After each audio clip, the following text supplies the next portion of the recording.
नमस्ते, कैसे हैं आप लोग? सीएस प्रोफेशनल न्यू सिलेबस दिसंबर 2020 का क्वेश्चन पेपर टैक्स का डिस्कस कर रहे हैं आपके साथ।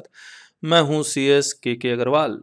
और आगे डिस्कशन करने से पहले हमारी ये वेबसाइट है taxbykk.com और यहाँ पर विजिट करना मत भूलिएगा। और हम लोग बहुत ही कम दाम में 2 मंथ्स की वैलिडिटी का अगर आप डायरेक्ट टैक्स लेते हैं तो सिर्फ 1000, इनडायरेक्ट टैक्स लेते हैं तो 3500, डायरेक्ट इनडायरेक्ट टैक्स दोनों लेते हैं तो 4000। तो आइए बिना वक्त जाए किए हुए हम लोग डिस्कस करते हैं क्वेश्चन नंबर 1। ये इनपुट टैक्स क्रेडिट को डिटरमाइन करना है। मैं डायरेक्ट सॉल्यूशन में आता हूं कि आपको आईटीसी कितना मिलेगा। तो एडिशनल फ्लोर आप कंस्ट्रक्ट कर रहे हैं तो ये इमोल प्रॉपर्टी है, तो ये इसका आईटीसी ब्लॉक्ड है under section 17 subsection 5। Packing materials का मिलेगा। Goods destroyed in flood water due to natural calamities. अब देखिए, इसमें हम लोग हमेशा बोलते हैं कि आउटपुट टैक्स खत्म, इनपुट टैक्स खत्म। अब जो गुड्स डिस्ट्रॉय हो गया उसको अगर बेचते तो आपको आउटपुट टैक्स कलेक्ट करते, फिर गवर्नमेंट को जमा करते, तो आउटपुट टैक्स खत्म हो गया। इससे रिलेटेड जो गुड्स जो डिस्ट्रॉय हुआ उससे रिलेटेड जो आईटीसी है, इसीलिए उसको भी खत्म करना पड़ेगा, रिवर्स करना पड़ेगा। तो ये भी सेक्शन 17 सबसेक्शन 5 क्लॉज एच से है। तो जब आपने गुड्स खरीदा था तब तो आपने आईटीसी अवेल किया था, ये सोच के थोड़ी खरीदा था कि वो डिस्ट्रॉय हो जाएगा। तो आपने जब खरीदा था तो गुड्स इंटैक्ट था, उसका अपना आईटीसी अवेल किया। अब 1 साल बाद, 6 महीने बाद जब गुड्स डिस्ट्रॉय हुआ तो उसका आईटीसी रिवर्स करना पड़ेगा। जैसे केरला में कैलेमिटीज आई थी तो उसके कारण बहुत नुकसान हुआ था। जीएसटी डिपार्टमेंट ने नोटिस पर नोटिस भेजते गए कि भाई आईटीसी रिवर्स करो, और केरला वाले के ऊपर से एक केरला सेस भी लगा दिया, डबल मार। Paper purchase for computers printing available है, इनपुट्स ये भी अवेलेबल है। तो टोटल कर लीजिए, आंसर आ जाएगा। इसके बाद एक बैंक है जो सर्विसेज प्रोवाइड कर रहा है और तरह तरह का लोन दे रहा है, और ये इतने सारे उसको पैसे मिल रहे हैं। अब देखते हैं, commission receive for debt collection service. ये बेसिकली एक तरह का एजेंसी सर्विसेज हो गया कि मैं आपके लिए डेट कलेक्ट करूंगा और कमीशन चार्ज करूंगा। तो ये taxable supply, it is not in the nature of interest, ये टैक्सेबल है। Discount earn on bills discounted, ये एग्जेम्प्ट है सीरियल नंबर 28 में। ये है क्या बिल डिस्काउंटेड? सपोज मैंने 3 महीने के लिए किसी को सामान बेचा उधार में, उसमें 3 लाख रुपए का बिल है। अब मुझे वो पैसा 3 महीने बाद देगा, तो मैं बैंक के पास गया वो बिल लेके और कहा कि सर ये बिल है, उससे रिकवरी करनी है, तो आप 3 लाख रुपए ले लेना, मुझे 2,80,000 रुपया दे दो। तो वो बिल को डिस्काउंट कर दिया और मुझे 3 महीने पहले पैसा मिल गया, जिसके कारण मुझे 20,000 रुपीज एक तरह का इंटरेस्ट लगा। तो that is discount is a kind of interest which is exam. और अगर मैं अपनी किताब में दिखलाऊं तो उन्होंने साफ साफ लिखा भी है, सीरियल नंबर 28 में, 28 कहाँ गया, ये रहा हमारी बुक का हिस्सा। Extending deposits loans advances in so far as consideration is represented by way of interest और डिस्काउंट। और हमने एग्जाम्पल के रूप में लिखा इनवॉइस और चेक डिस्काउंटिंग। इनवॉइस और cheque discount is not liable to GST since it is akin to extending credit facility और लोन। फिर इसके बाद अगर आप देखेंगे तो लिखा हुआ commission receipt for services, sorry ये वाला, penal interest recovered from the customers for the delay in payment of loan or EMI or dues। तो penal interest is akin to interest और ये भी exempt है सीरियल नंबर 28। और इससे related भी एक सर्कुलर आया हुआ था, ये सर्कुलर मैं आपको दिखला देता हूँ, आप डिटेल में पढ़ लीजिएगा। ये सर्कुलर हमने वैल्यूएशन के चैप्टर में लिखा हुआ, सर्कुलर नंबर 102, ये वाला सर्कुलर है। इसके बाद commission received for services rendered to government for collection of taxes, obviously ये टैक्सेबल सप्लाई है। Interest earn on reverse report transaction, ये भी एग्जेम्प्ट है, और ये हमने एग्जाम्पल के रूप में यहाँ पर लिखा भी है कि ये जो इंटरेस्ट है वो एग्जेम्प्ट है। Income earn from instrument such a repo या reverse repo is the nature of interest and hence exempt from GST. इसके बाद सर्विस टू मर्चेंट बैंकिंग, यहाँ पर आपको पढ़ेंगे सीरियल नंबर 35 में, तो 2,000 रुपए से ऊपर के ट्रांजेक्शन के ऊपर जीएसटी लग रहा है और अप टू 2,000 एग्जाम सप्लाई है। तो यहाँ पर वो सीरियल नंबर 35 एक बार मैं दिखला देता हूँ, ये देख लीजिए ताकि आपको याद रहे। सीरियल नंबर 35 ये रहा, up to 2,000 in a single transaction. तो यहाँ पर 70% ऑफ 2014 टैक्सेबल हो जाएगा, टोटल करके 18% से मल्टीप्लाई कर दीजिए। अब ये ट्रू एंड फॉल्स टाइप का क्वेश्चन है, जहां पर पहला है the composition scheme will not be an optional scheme. तो ये फॉल्स है, it is an optional scheme. आप नॉर्मल में जाना चाहते हो, output tax minus input tax करके पेमेंट कीजिए, यानी कि आपको आईटीसी मिलेगा। अगर आप नहीं जाना चाहते हैं और आप थ्रेशोल्ड लिमिट में हैं तो यू हैव द ऑप्शन, तो ये ऑप्शनल है, सेक्शन 10 लिखा हुआ हमने। फिर सेकंड है taxable person having same pan, तो सेम पैन में आप डिफरेंट डिफरेंट स्टेट में अगर आपका ऑफिस है या बिजनेस है तो आपको सेपरेट रजिस्ट्रेशन लेना कंपलसरी है अगर आपका थ्रेशोल्ड से ज़्यादा है तो। और अगर थ्रेशोल्ड से ज़्यादा है तो जितने भी स्टेट में आपका बिजनेस है उन सब, अगर किसी एक के लिए कंपोजिशन में जा रहे हैं तो सभी के लिए कंपोजिशन में जाएंगे, एक से बाहर आएंगे किसी एक स्टेट से तो सभी के लिए बाहर आना पड़ेगा। तो a taxable person having same PAN can opt to pay tax under composition scheme by seeking separate registration for branches. Yes, it is true. लेकिन आप एक दूसरे को स्टॉक ट्रांसफर मत करें, एक दूसरे को कोई सर्विसेज प्रोवाइड नहीं करें। अगर आप इंटर स्टेट सप्लाई करेंगे तो एक बाहर आया तो सारे बाहर आएंगे, और एक ने भी अगर नॉन कंप्लायंस किया तो सभी लोग को बाहर आना पड़ेगा, तो इसका ध्यान रखना पड़ेगा आपको। फिर a taxable person will be eligible to opt for composition scheme only for one out of the 3 or more business vertical.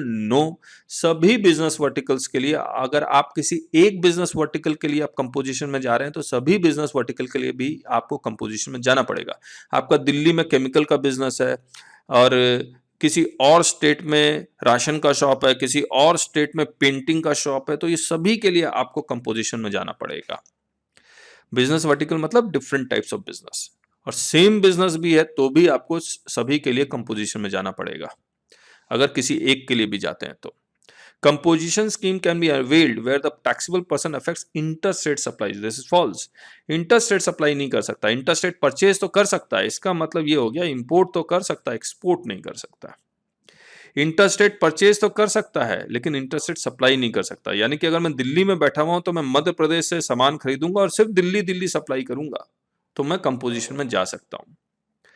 Composition tax can be collected from customers, false, it can not be collected, और ये आपको अपने pocket से देना पड़ेगा। और bill of supply में जब आप बिल ऑफ सप्लाई इशू करते हो उसमें मोटा मोटा लिखना भी पड़ता है, I am a composition, can not collect tax, ये सब लिखना भी पड़ता है।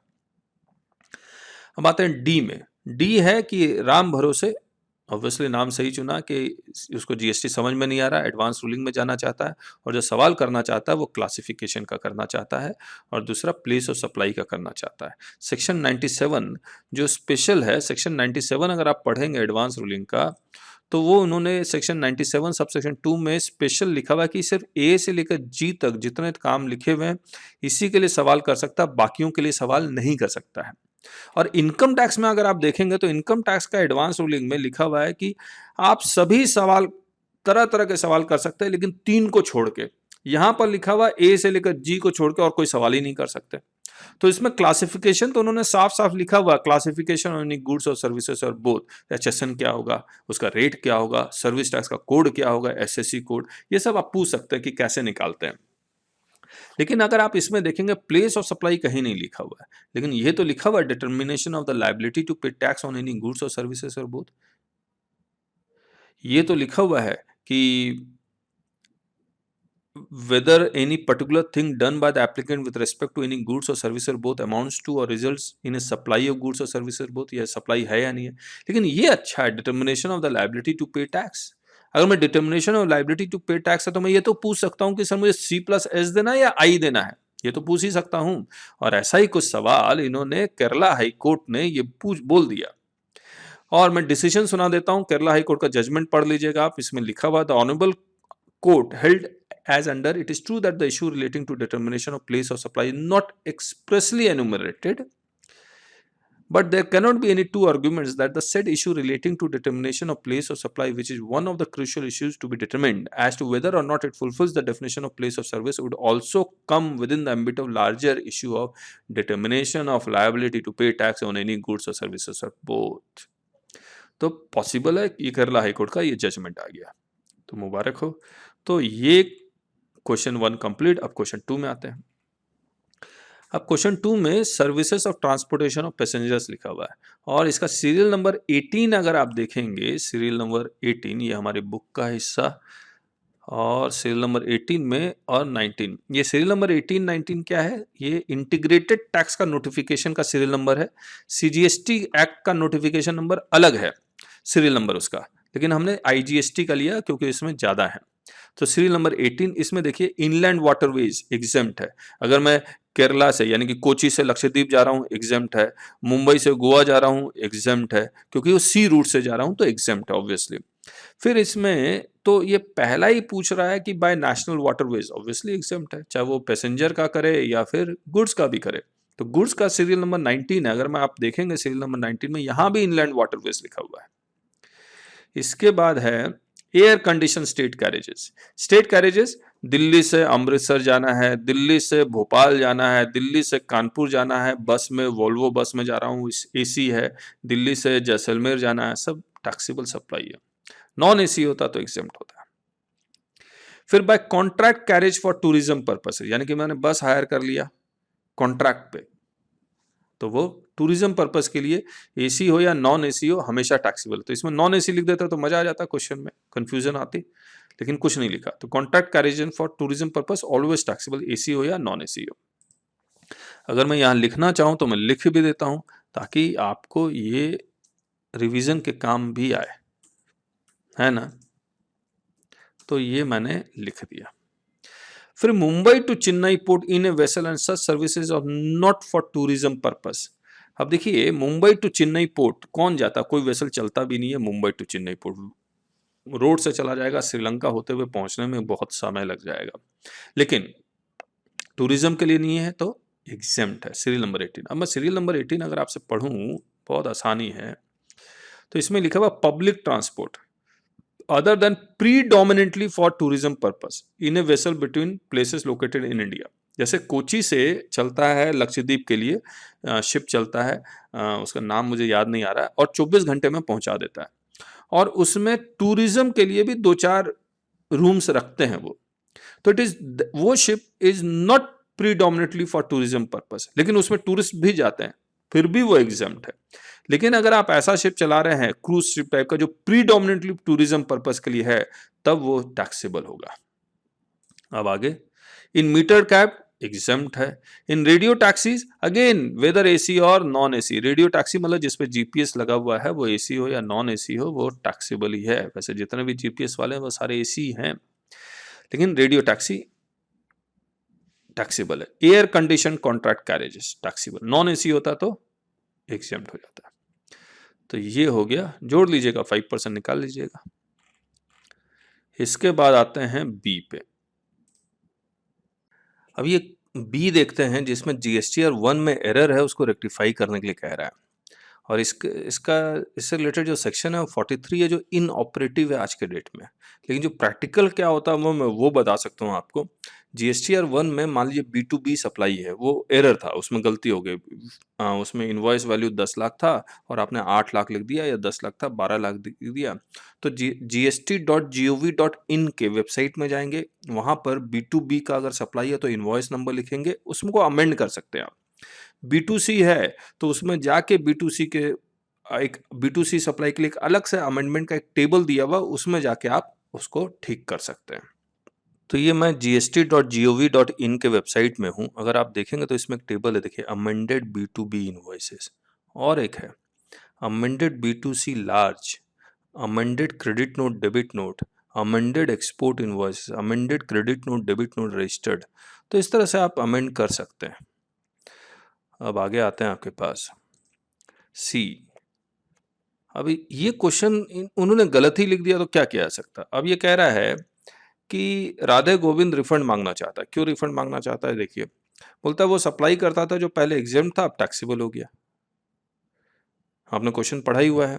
तो अगर पहले एग्जेम्प्ट था तो मैंने एग्जाम्पल के रूप में लिया बिल ऑफ सप्लाई 118 + 0 = 118।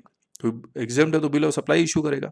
अब बाद में अगर टैक्सेबल हो गया तो वो अब बिल इशू उसको कैसे करना चाहिए, 100 + 18 = 118, क्योंकि इसमें लिखा हुआ है कि there is no change in the selling price. अब एक बात बताइए, अगर ये क्वेश्चन है तो रिफंड का तो मतलब ही नहीं बनता है, उससे तो गवर्नमेंट टैक्स मांगेगी। रिफंड का कब बनता है मतलब, जब जब ये क्वेश्चन ये कहता या फैक्ट ये होता कि पहले टैक्सेबल था अब एग्जेम्प्ट हो गया, तब बनता। अब पता नहीं आप लोगों ने कैसे ये क्वेश्चन को अटेम्प्ट किया होगा, क्या सोच के किया होगा, सर एक दूसरे का फोड़ा होगा, खोजा होगा, गॉड नोज। तो अब मैं आपको एक बता भी देता हूं। पहले ये टैक्सेबल था तो आपने इनवॉइस रेज करते थे 118।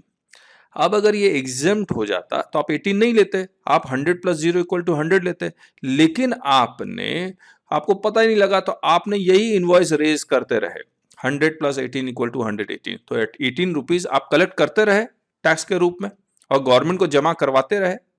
अब रिफंड जब मांगने जाएंगे तो गवर्नमेंट पूछेगी ना कैसा रिफंड, क्यों रिफंड, आपने ये टैक्स अपने पॉकेट से नहीं दिया, किसी और के पॉकेट से निकाला है, डॉक्ट्रिन ऑफ अनजस्ट एनरिचमेंट लगेगा, है ना। तो wrong collection of tax as 18, तो सबसे पहले तो रॉन्ग कलेक्शन ऑफ टैक्स है, रॉन्ग कलेक्शन को कंपल्सरली जमा भी करवाना पड़ता है और आपने जमा भी करवाया होगा। 18 can be claimed as refund by that person who has borne the incidence of tax. Cost sheet से भी पता लग जाएगा, इनवॉइस से भी पता लग जाएगा कि आपने बर्डन पास किया है। अब ये वाला क्वेश्चन जो डी है, शो कॉज नोटिस इशू हुआ, उसका रिप्लाई नहीं करेंगे तो क्या होगा? अरे क्या होगा, आपके ऊपर ऑर्डर पास कर देगा, इंटरेस्ट लगना है तो इंटरेस्ट, पेनल्टी, प्रोसिक्यूशन जो भी करना वो करेगा, इसके अलावा और कुछ भी नहीं होने वाला है।